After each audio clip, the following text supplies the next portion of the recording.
What's up, guys? It's Chris Conlon, your home lending guru, coming to you from Ventura, California. And today I have a really special guest. Now, he is not just a tax professional, he is also a friend of mine. He's also a real estate agent. We're going to be talking about that. But tax season is among us, and I really want to walk through a couple of different hacks for you guys and really just understanding what's new in the tax world and actually save you some money. So we're going to be talking to Connor Armstrong. He is your fun tax pro. He is located here in Ventura, and we're going to get into it in 2 seconds. Connor, what's up, man? How's it going? What's going on? Happy to be here. Thank you for the grand entrance right there. No I appreciate that. You earned it, dude. You earned it. Man. I appreciate you. Yeah, no problem, dude. So again, I really want to just kind of jump into this. It is tax season now. So literally right now, you are blowing up in terms of all of your tax returns and just tax season.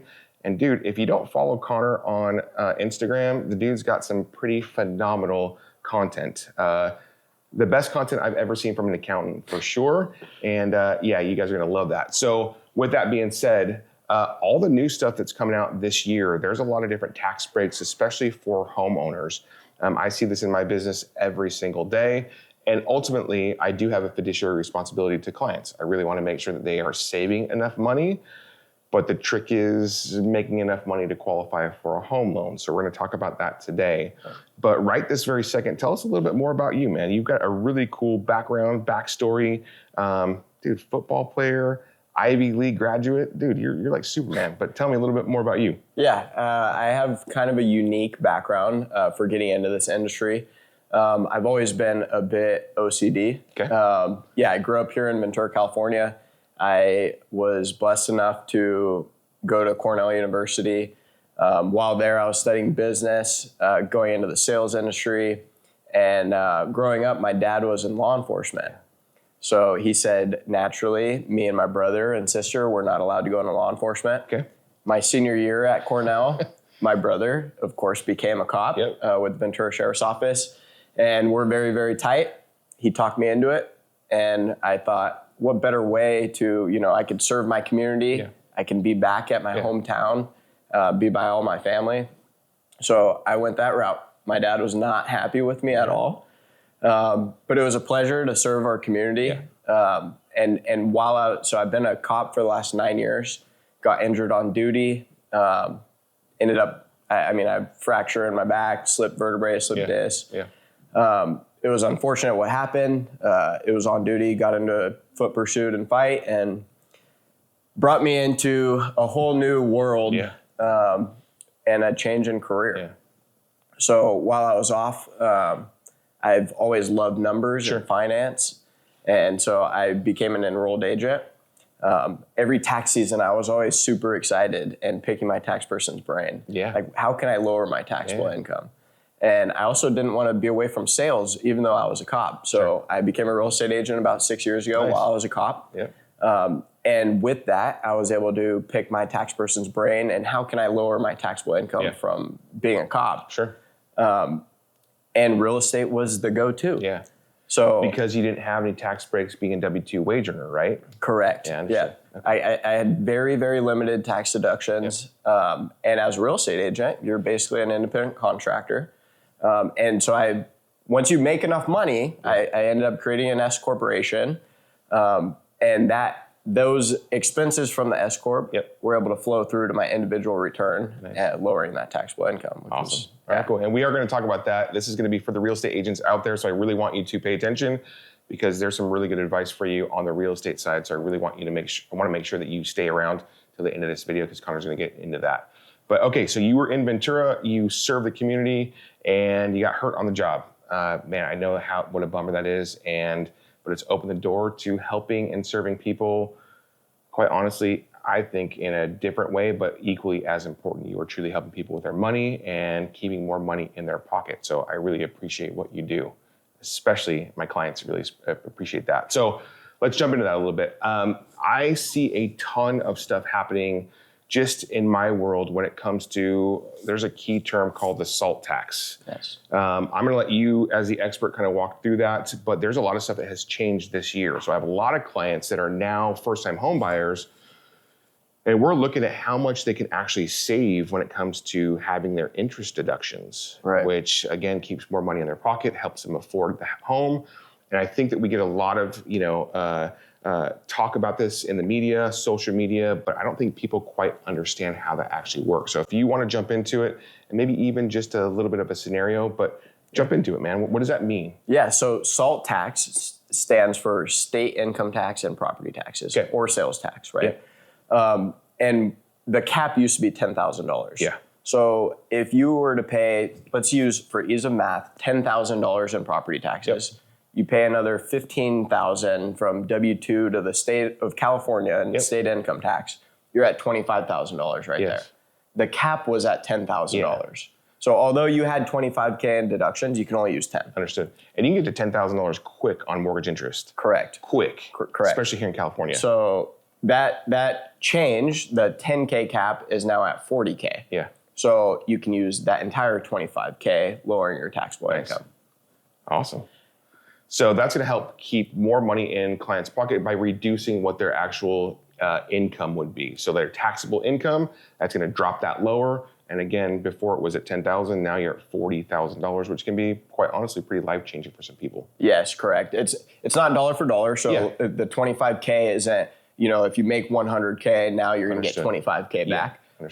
Just lowers that taxable income. So it would play into. And as people, I think sometimes we get mixed up. When you are in those certain tax brackets, it's not the entire. If you're getting taxed at 35%, you're not really getting 35% on all of your income. It's in stages, correct? Yes, correct. It's your marginal tax rate, right? So it'll start at 10% for that bracket, and then as soon as your income crosses that threshold, it'll go. Understood. So so this really is helpful. So I'm glad that we talked about that. The other thing that we run into a lot as of lately is I deal with a lot of self-employed borrowers. So when it comes to self-employment, this is really hard for you as an enrolled agent. And before we even get past that, enrolled agent, I just want you to talk about that a little bit, because as an enrolled agent, you are not just a CPA or just a public accountant. You are an enrolled agent. So talk a little bit about that. Yeah, correct. So an enrolled agent technically is the highest credential the IRS can give to represent individuals and businesses on any tax matters.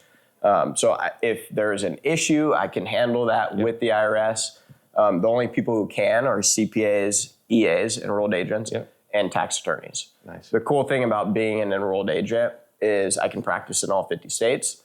And also, it's more focused around tax strategy. Understood. A lot of times you think of a CPA and it's more just, compliance aspect of things, which of course I'm very focused on compliance, but I like the idea of all of the business strategy to lower the taxable income. That's why I chose that route to be an enrolled agent. I think you and I are really cut from the same mold, cut from the same cloth. When you look at, you are not transactional. So you are not just like, let me do your taxes this year for 2025, and then hopefully I'll see you again next year. You were like, no, let's plan this. You are highly relational. You are truly planning, like you just said, just like I am mortgage planning with my clients. I don't just do one transaction. We look at refinances down the road. We look at buying more property.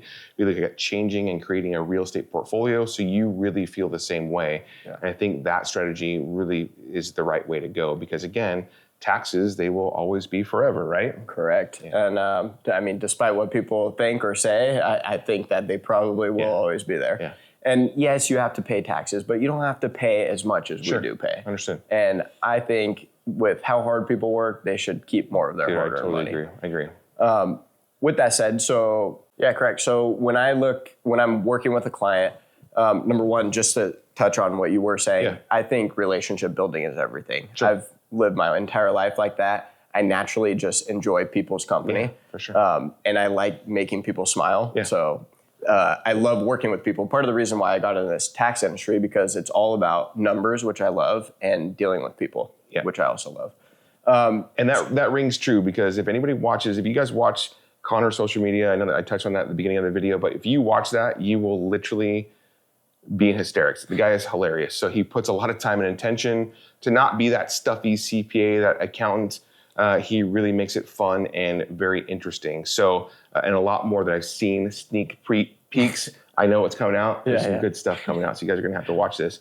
But Yeah, he makes it fun and interactive. And again, it's very relational, which I really, really appreciate, especially when I refer clients over, because I know that they're going to be treated really, really well. So yeah. Right on. Yeah, thank you for that. I'm trying to change the industry a little bit. Of course. People think of taxes, you get scared. You think of tax pros, majority of them are a little old. Yeah. So I'm trying to bring some young energy in here. Old like 47? Yeah, okay.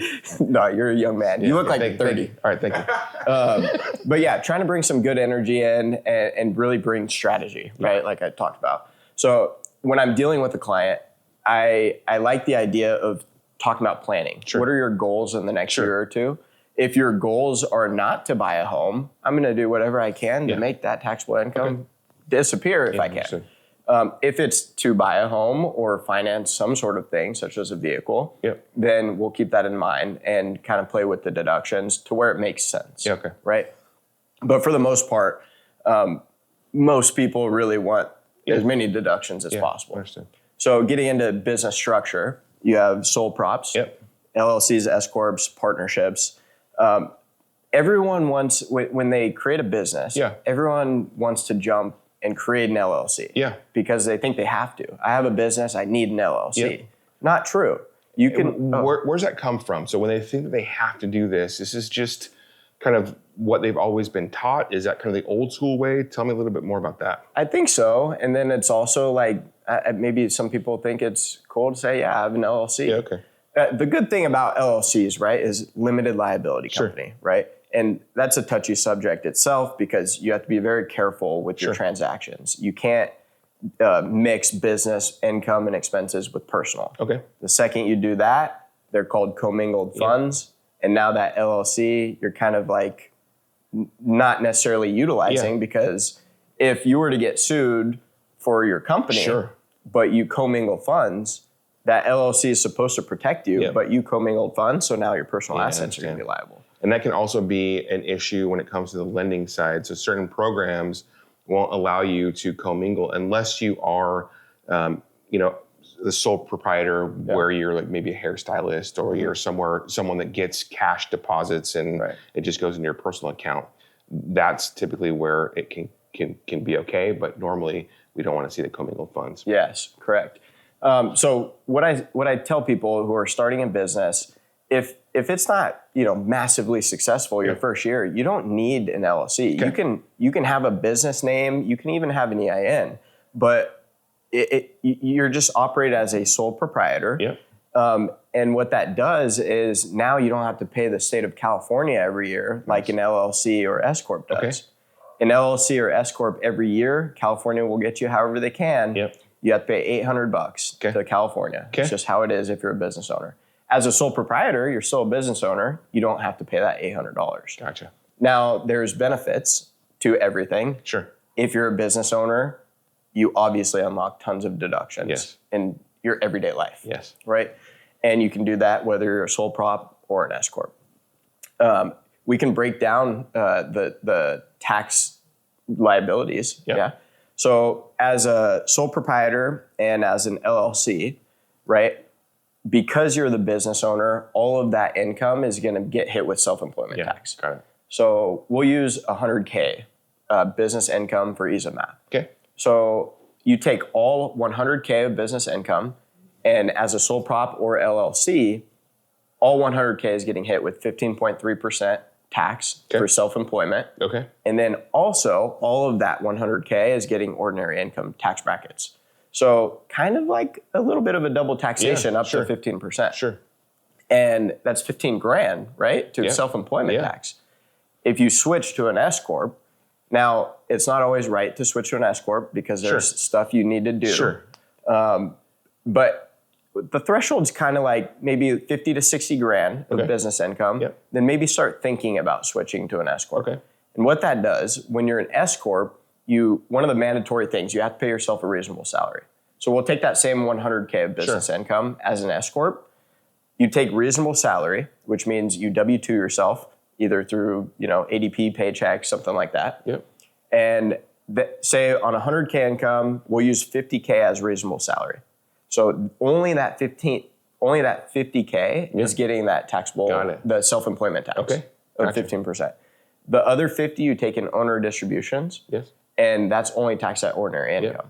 So that one simple thing, instead of paying 15 grand in ordinary or in tax to self-employment tax, you're only paying 7,600. Yeah, got you it. save $7,600 just from switching the structure. Yeah, understood. So there's major benefits to that, but the income level has to be there because you do have to pay yourself a reasonable salary.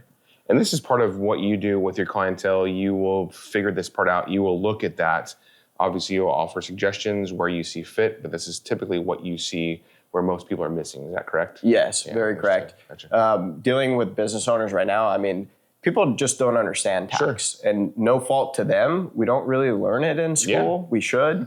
Maybe we should teach a class. Maybe that would be good. But yeah, I mean, it's definitely like topics like this are very, very important moving forward as a business owner, because you should know why you're getting taxed so much and how you can minimize it. Yeah, I got you. Okay, I'm going to switch this up a little bit because a lot of my clients are also W-2 wage earners. Now, traditionally, when we look at W-2 wage earners and we look at their income, it's pretty straightforward. So they get paid an hourly or a salary, and at the end of the year, they get a W-2, and it says you've made this much and you paid this much in taxes. Again, very, very easy. A lot of times, it's a obviously full amount unless they own a home. But give me some of the things that people would want to think about if they were a W-2 wage earner that can help them save on that income or that tax piece. Obviously, buying a home would be number one, I'm assuming, especially with the SALT tax, right? Yes. I don't ever recommend to buy a home strictly for tax purposes. You need to be comfortable with your mortgage, right? But yes, but if you own a home, especially with the new SALT tax, it is extremely beneficial. I mean, that's phenomenal for a W-2 earner. And you just said before we even started this, you said one of my clients that is working with you, they are renting currently right now, but you looked at if they were to have owned a home, interest was pretty right on. They're looking at like probably $1 million home. They're looking about paying $40,000 worth of interest over the next year. And that would have put another, what? Yeah, just on mortgage interest alone, they would have got $10,000 more in a refund. That's wild. And that's not even inputting property taxes. Yeah, so it would be even more than $10,000 back in their pockets as a refund if they had to own the home. Understood. And again, every situation is going to certainly make sense. And rent is not a bad word at all. Most of the time, rent is absolutely necessary before obviously you go into home ownership. But again, when you look at the pros of home ownership, which I love about home ownership and why I'm so passionate about it is because it serves so many different purposes. Right. Now, you are also in real estate, but if we look at a place like Ventura, historically, we've seen a price increase of about 4 to 6% year over year. And we had a couple years where we saw 20, 30, 40% increases. Those are not typical, but if you think about 5% for easy math and you buy an $800,000 home, which is pretty comparable around here, maybe a little bit low, but you're gaining about $40,000 worth of equity year over year. So if you own that home, gosh, for just a few years, you could, in theory, get about $100,000 plus in equity over time, plus a tax benefit. Plus you also have shelter over your head, which you'd have to have anyway. And you have a place where you're building, memories with your family and all that fun stuff that goes along with home ownership. Yeah, so true. And I'll get very personal and give my details. I bought in 2018. I was young, still young. I was really young though. I mean, 2018. I'm 32 now. So, what was that? 8 years. Right. So, mid-20s. When I bought the home, I lived with my brother and my sister-in-law. I didn't have a significant other at the time. I'm married now and have a kid and a kid on the way. Beautiful family. But at the time, I didn't have that. So I bought a home because I love real estate. My sister and her family rented the home from me. And I lived with my brother and sister-in-law and loved it. 1 or 2 years later, my sister said they were going to move out. So I had a decision to make. Was I going to sell the home or was I going to move in with my brand new girlfriend, who's now my wife? I had an important decision. And we were really, really new. But I was still down to move in with her. Of course. But I decided, I was like, well, offer presented itself. They said you could basically tell me the sale price. I don't care if it's over appraisal. We'll buy it. They wanted the home. So I was like, okay. I was going to make like 40 grand. Yeah. And at 24, extra 40K. Winning the lottery. I was like, yeah, let's go. Signed the docs, fell out of escrow 1 day later. Oh my gosh. The buyers fell out of escrow. Yeah. And so then I went to my girlfriend. I said, well, should we move in? Yeah. Are you down? Yeah. And things worked out because she's now my wife. Yeah. And Nice. we have a beautiful family. Nice. And now, from 2018 to 2026, the very beginning of 2026, I mean, the appreciation, instead of 40K, I know. That number is more like know. 400K. It's insane. I know. Just from holding. I know. We live in beautiful Ventura. Yeah. We're by the coast. Yeah. We have great weather. In my opinion, it's just going to continue to appreciate. I agree, 100%. And so if you're able to get into a property, I suggest holding it. I agree. Okay, man, I just want to clarify this. So a lot of the audience may be asking this question, but as long as you own a home, those tax breaks, since you're paying the interest year after year after year, that's not just a one-time deduction. That's every time you do your taxes on that interest. Yes, correct. Yeah. All your interest, property taxes, you're taking those as a deduction the entire time you're owning the home, right? And it's extremely beneficial for your taxes. All right, so there you hear it. Buying a home, yes, of course, maybe your payments may go up from what your rent is, but again, there are a lot of different benefits. Obviously on your taxes, where you can save from just the interest deductions, property taxes, and again, it is creating shelter for you and your family that you'd have to pay for anyway. So again, you really want to make sure that you look at home ownership as a tax strategy as well, in addition to having shelter as your home. Yeah, correct. And then, so we're talking about W-2 wage earners, how we can what we can do to lower that taxable income. Please, because this comes up all the time. When I'm looking at someone's taxable income, I'm like, oh man, they are getting a lot of stuff taken out. Yeah. Now, I always want to make sure that we are compliant and you're giving people really, really good advice. But what would you tell people other than owning a home? What else should they do to limit their tax exposure? In order to lower a W-2 taxable income, the number one thing to do is create a side hustle. Okay. I've heard this a million times and I have done the exact same thing. And this is the way to go. And personally, in my experience, I have seen this time and time again. Now, when you do that, tell me a little bit more. Are you showing that on what's called a Schedule C? Okay. Yeah, correct. So you essentially, you would be a sole proprietor. You do have to earn income, right? Now, your first 1 to 2 years, the IRS will give you some grace because it's a starting period. They don't expect you to be profitable. But if you show a loss on Schedule C for 10 years straight, the IRS is going to look at you more as a hobby and not as a business. Yeah, gotcha. So you need to continue showing year over year what you're doing to make this business profitable. Yeah, understood. The side hustle business, make it profitable. But you should be anyway, right? You're trying to earn some more income and lower your taxable income. Yeah, gotcha. So on the Schedule C, you can show, obviously you're trying to earn an income through whatever your side hobby is. So if you've got a real passion for doing whatever, maybe for me it was social media and doing content and helping other people do that, I could create my own business and obviously create an income from that. Now, if I'm showing a loss for a couple of years, the IRS does understand that, but if it's a loss for multiple years in a row, then it becomes sort of this gray area where it could be looked at and maybe even audited. Yes, correct. Understood. Now, with that being said, if I increase the income to show a profit, but I actually maybe am making just a little bit, how would that help me in my taxes?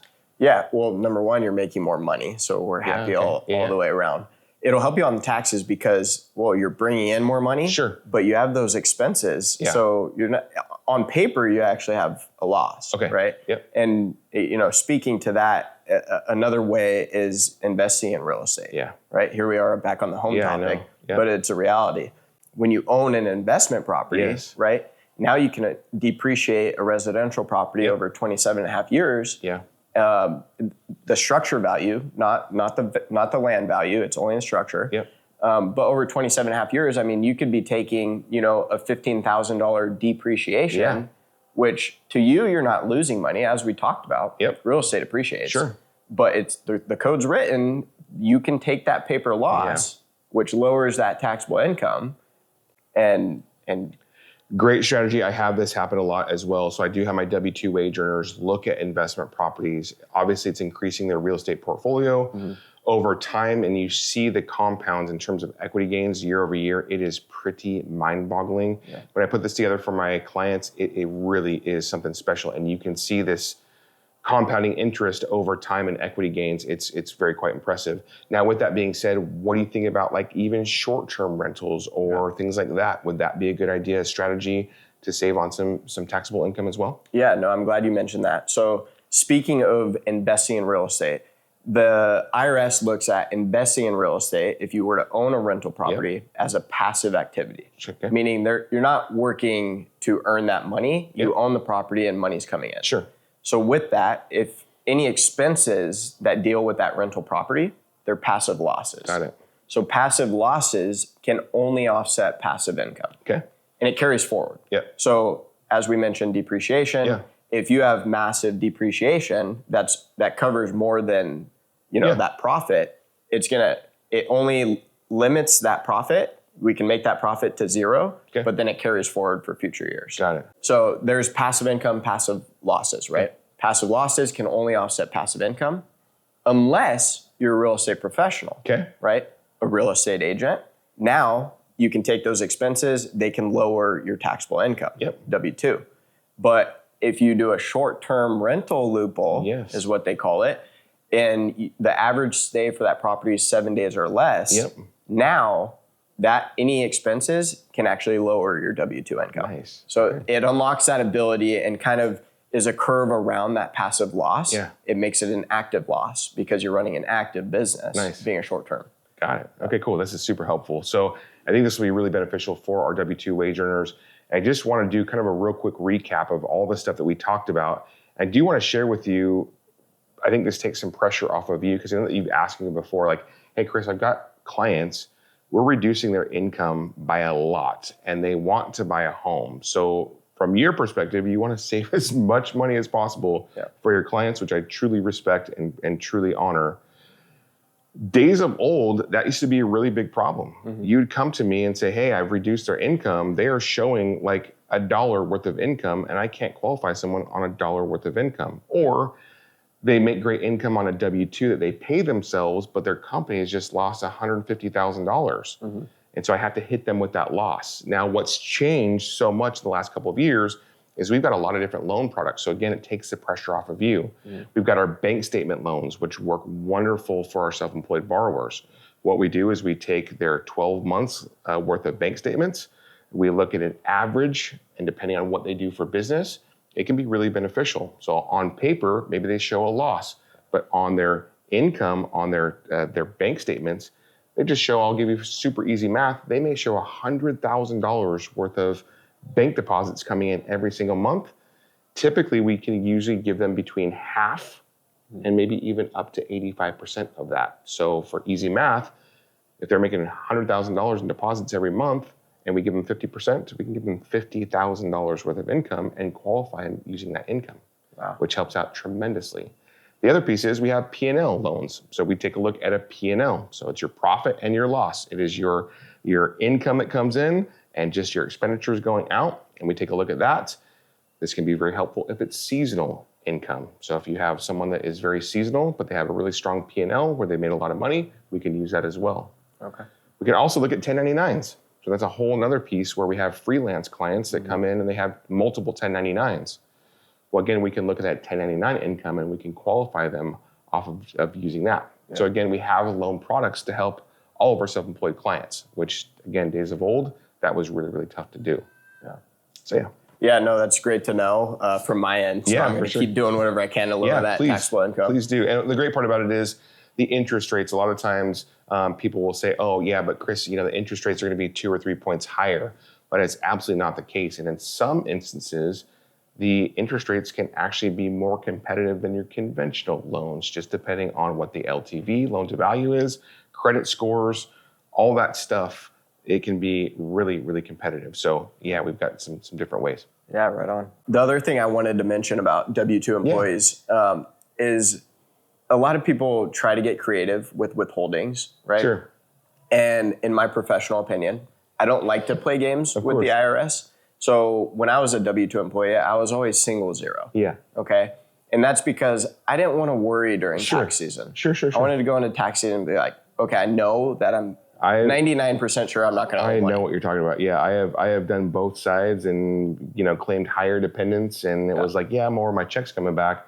At the end of the year, I'm like, I owe them money. But when I claim zero, maybe I am giving the IRS a little bit more money, the government, to play with my own money and giving them a short-term loan. But I feel more comfortable with that because typically I get a refund at the end of the year. Exactly. And that's how a lot of people, that's the argument, right? Sure. Well, why am I giving the government a loan? Well, are you that financially savvy that you're going to be investing that extra $100 in a month? Yeah, true. If you're not, and if you're not active in, stock trading and stuff like that, then wait, just do single zero.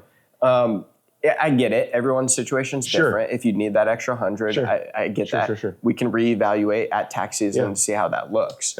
You don't want to play games with the IRS. At the end of the day, they're never going to tell you that you paid too much. True. But they will always tell you immediately if you didn't pay enough. Always. Right? Yes. And one thing I also want to add with a W-2 employee, I just went through this with a client and I had the gut-wrenching news, which was not good news, is if you were to get a bonus, make sure taxes are withheld. Yeah, of course. Okay? If taxes are not withheld, you're in for a rude awakening. Set aside some funds to pay those taxes. So an example, $50,000 bonus over the year not being taxed. Change this tax return about $15,000. Because that money over the course of the year, is increasing your taxable income. So we talked about marginal tax rates. Now that 50K is just going to be at the very top of that marginal rate, right? So you're going to owe a lot of money in taxes. I just recommend make sure just withhold as much as you can. I mean, at the end of the day, you're going to get it back in the form of a refund if you go to a good tax person. I do want to know the cardinal sins of the tax piece. And I'm going to name these two, and you tell me on a scale of 1 to 10 how bad they are. Okay. I know certainly everybody's got their own, things that are going on, and I don't want to make light of that. And if you absolutely need to, that's what it's there for. But what about cashing in your 401k and not taking a loan, actually taking a withdrawal from it? What happens then? Okay. Well, if you're not 59 and a half, you're going to get hit with normal taxes. Totally. And then also a 10% excess tax for it's an early withdrawal penalty. So it could really hurt you. I mean, 10% is kind of a lot of money. And you're also getting taxed typically from the 401k company once they send you the check. Yes, correct. So they're going to take a haircut there. Then you're going to get taxed as income on your taxes. Even heavier than you normally would. Exactly. Okay, gotcha. The other thing that I've heard, oh man, this actually makes my stomach hurt. Going exempt on your paycheck. Yes. So there's a little box that you can check, and I think it says like under perjury of penalty of perjury, like if you lie on there and say that you are not exempt, there could be some serious consequences. But you are literally not withholding any taxes. Is that correct? That's correct, and it's not a good thing to do. But people do it, and people who aren't invested in tax knowledge, they may listen to an older coworker, and change it to exempt. Just this one time, right? Just this one paycheck, I'm going to go exempt. It's Christmas. Okay. But what happens with some people, they forget. I hear you. I have a few clients, and they're phenomenal people. The best. And they simply forgot. So you're talking like, $100K of income that they were exempt because it was all year.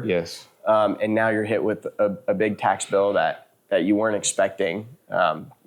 Honest mistake. That actually happened to me back early in my career. That happened. I worked with a really amazing loan officer, but back in the day, it was like, oh man, you're going to have so many different write-offs to just go exempt. I was a W-2 wage earner then. I'm like, okay, I'm literally in my early 20s. I'm like, okay, yeah, I'll do that. And then at the end of the year, I'm like, I owe $25,000. How am I going to pay that? And so, I totally get it. So if we can maybe help some people understanding that. Again, to each his own. Everybody's situation is totally their own. But again, if you can help it, please don't do stuff like that. Yeah, no, I have to agree with you 100% on that one. Well, man, this has been super helpful. A lot of my audience, obviously we have first-time homebuyers. We've got W-2 wage earners that we covered. We've got self-employed. So the loans that we talk about, you have your conventional loans, very similar. If you look at any of the YouTube stuff that we've put out, there is a ton of stuff that we can link down below in the description.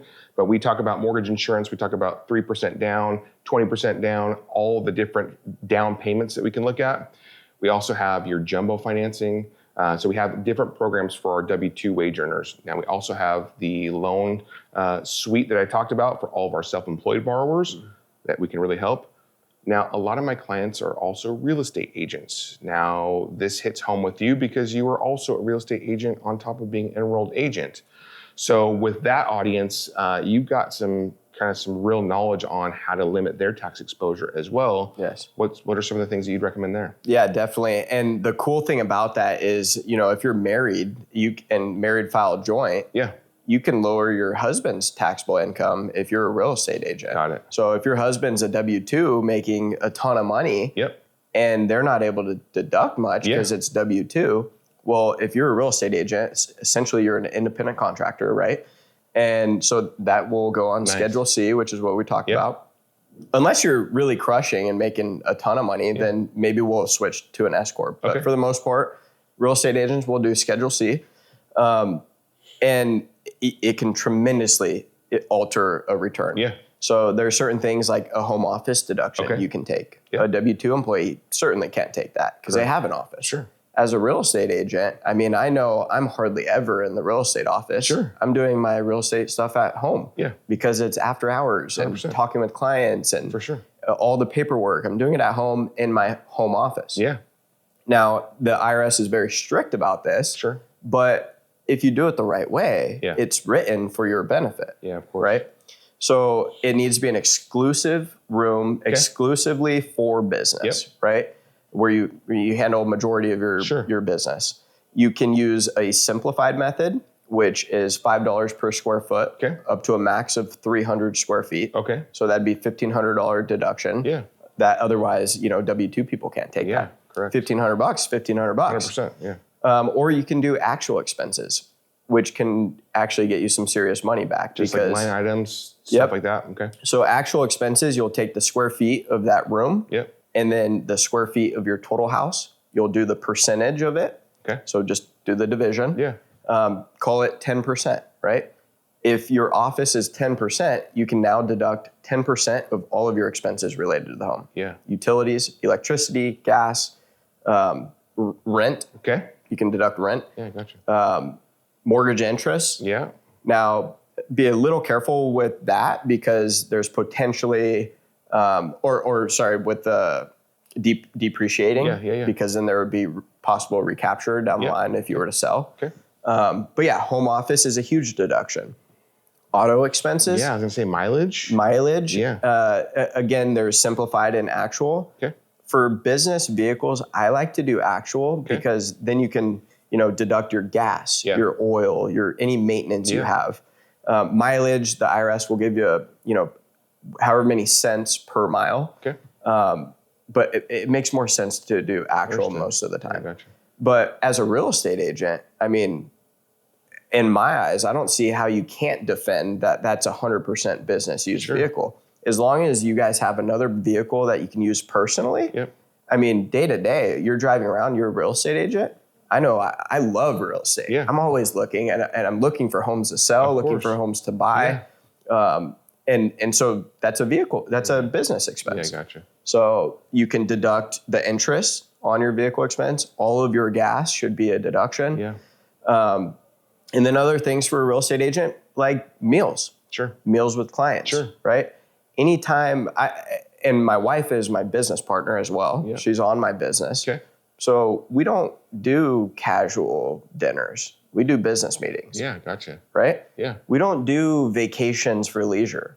We do business trips. Understood. Everything is business and we document it, right?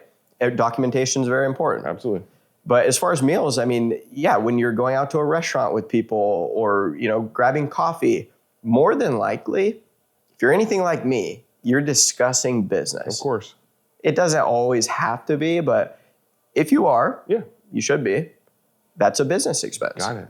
Ordinary, reasonable, and necessary.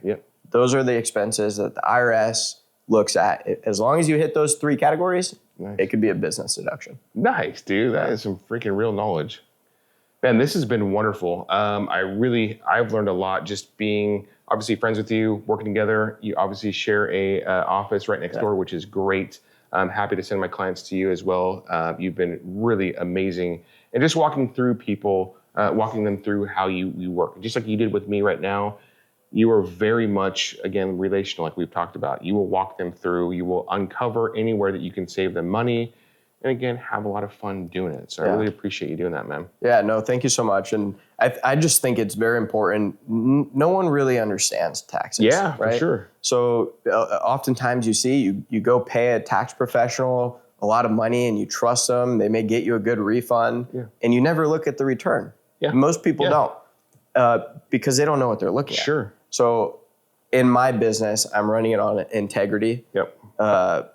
Great relationship. I want to be friends and family with you. And also going through what your tax return looks like, how we can improve it next year as well. So yeah, that's really like my core values. I just want to bring I want to be good energy for everybody and work my butt off for them. And I truly believe you just put good out in the world and it'll come back. Oh man, it's served me very, very well. I love that part, and I am truly blessed to do what I absolutely love. This is my dream job. Yeah. I love my career. I get to help people on the daily save money, create some generational wealth, and you're not getting shot at anymore. That's even better, man. I don't have to wear a bulletproof vest when I go to work. That's awesome. It is a great feeling, actually. Yeah, that's cool. I mean, I had a great time, but it's I have kids now, and sure. I don't need to be wearing a bulletproof vest. And serving in a different way. So exactly. Well, where can people find you? So they can see you on Instagram. Correct. Yeah. They can see you on now YouTube. So they can see you on YouTube now. All social medias. Your Fun Tax Pro. That's Your it. Fun Tax Pro. Okay, gotcha. And the name of your business is Ohanakai Tax, and I have special division first responder tax. Serving that community, that means so much to me, and I appreciate. My idea with those pages is fill it with educational content, and then once every 2 weeks, put a smile on people's face, try to make them laugh. I don't know. I come up with these silly ideas and put a script together, and we do it. I love that. But yeah, you know what? It's been such a pleasure for me to just by luck of the draw, we moved in, I think the same week. And we didn't know each other for long before then, but we clicked so fast, and I truly believe because our morals and values just align so deeply. Yeah. And we even talked about religion today, and a lot of people don't bring it up enough, but we align in everything that we talk about. Absolutely. And that's just I appreciate it. And what's so cool of all of that outside of the friendship is being business mates with you too. I mean, you've already referred people to me. I've referred people to you, and it's really, really cool for me. That's great. So, well, now that I know that you can write this off, I think you should take me out for dinner and drinks. Is that cool? You know what? A lot of people confuse write-offs with that money not leaving your bank account. All it does is lower the taxable income. But I'll take it. Nice. All right. Perfect. Cool. All right. All right, guys, we're going to wrap this one up, but stay tuned for the next video. We've got another special guest. We are going to be dropping some more knowledge for you. I hope that you got a lot out of today's podcast. That was a lot of different knowledge pieces. So again, catch me on the next one, and I'll see you soon.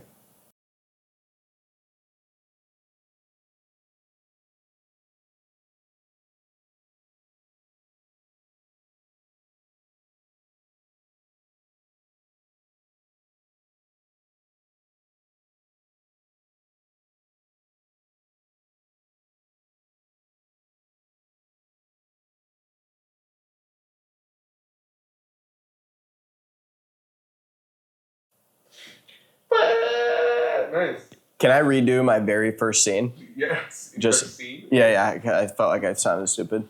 Have my drink. Welcome to my world, dude. Jesus Christ, that's how I feel all the time. Yeah, I mean, the only issue with redoing your first scene and plugging that in is the lighting is way different now. Oh, is it? No worries. Just make me not look stupid. Yeah. Okay. Cool. I'm a magician when it comes to that. This is true. Sounds good. How do you think it turned out? Phenomenal. Was it chill? Yeah. Super good. Yeah. Chris, you're good. I wrote down How long did we shoot for? So many freaking like Oh, wow. notes and sections. Yeah, yeah. So, 53 minutes. Oh, wow.